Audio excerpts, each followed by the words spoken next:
hide this tape when I'm finished. If none of us make it, at least there'll be some kind of record. The storm's been hitting us hard now for 48 hours.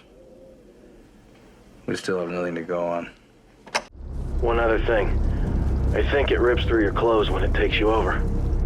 Windows found some shredded long johns, but the name tag was missing. They could be anybody's. We're all very tired. There's nothing else I can do. Just wait. R.J. McCready, helicopter pilot, U.S. Outpost North 31. The Thing is considered one of the best sci-fi horror movies of all time. Directed by John Carpenter, the story revolves around a group of Americans at a research station who must confront an alien who can simulate and impersonate other humans, leading to paranoia as they try to determine who they can trust and how to eliminate the creature. The movie eventually became a cult classic, ending with a cliffhanger that still sparks debate today. Due to its success, we got a prequel movie, which, to be honest, wasn't very good. However, in 2002, Computer Artworks decided to tackle this lingering question by releasing a video game of the same name, serving as a sequel to the original film. And in 2024, Night Dive Studios, also known for the 2013 remake of System Shock, released a remastered version of this game. After playing the game, I can confidently say that it's a great experience overall. Night Dive Studios made some impressive quality of life improvements, including updated textures, better lighting, and several gameplay changes, successfully bringing this long-last game to a modern audience. The narrative takes place immediately after the film. You play as Captain Blake, who is sent to U.S. Outpost 31 with Team Bravo and Team Alpha to investigate what went wrong, find survivors, and eliminate any remnants of the base. While searching the outpost for Alpha Team, however, we encounter the monstrous creatures, and we find people infected and turn into monsters themselves. The main objective shifts to escaping while navigating various twisted turns along the way.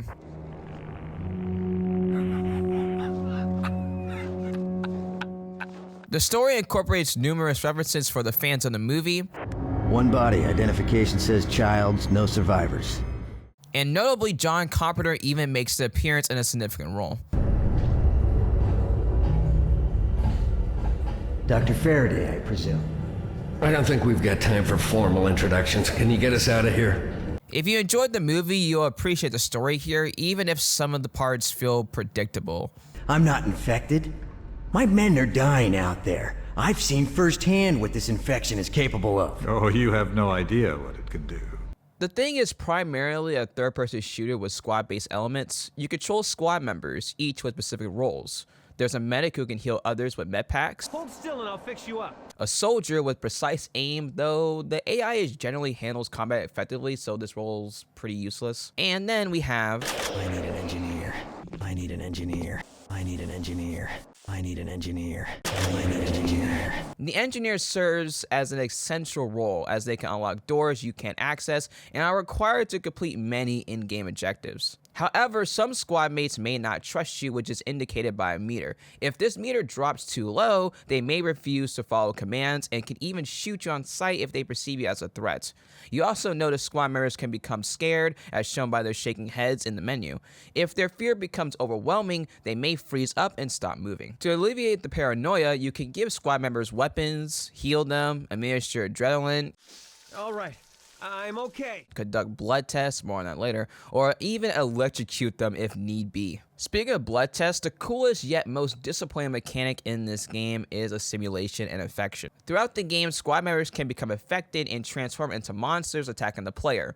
Unfortunately, most of these transformations are scripted events, which is a letdown. It would have been better if these occurrences were randomized, creating unpredictable situations where you might follow a trusted teammate only to be attacked by them because they turn out to be a thing monster. As a result, the blood tests in the game feel less impactful and somewhat pointless. Regarding gameplay, as previously mentioned, it's a third-person shooter and involves primarily battling thing monsters, some of which requires fire to defeat as depicted in the movie. Larger enemies must be weakened before a flame icon appears, allowing you to burn them and finish them off.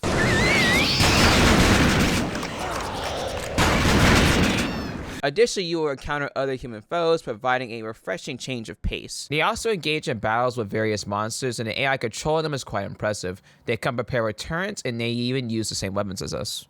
There's even a level where all your weapons are taken away, force you to use doors or turns to defend yourself. In this situation, you really need to rely on your team members, and in my opinion, this is one of the best levels in the game. Additionally, there's a cold mechanic that prevents you from lingering in the snow for too long. You must act quickly to avoid freezing to death. However, I have to admit, I never found myself in a situation where the cold became a significant issue. The main issue I have with this game is the lack of music. It's mostly just dead silence with a few exceptions.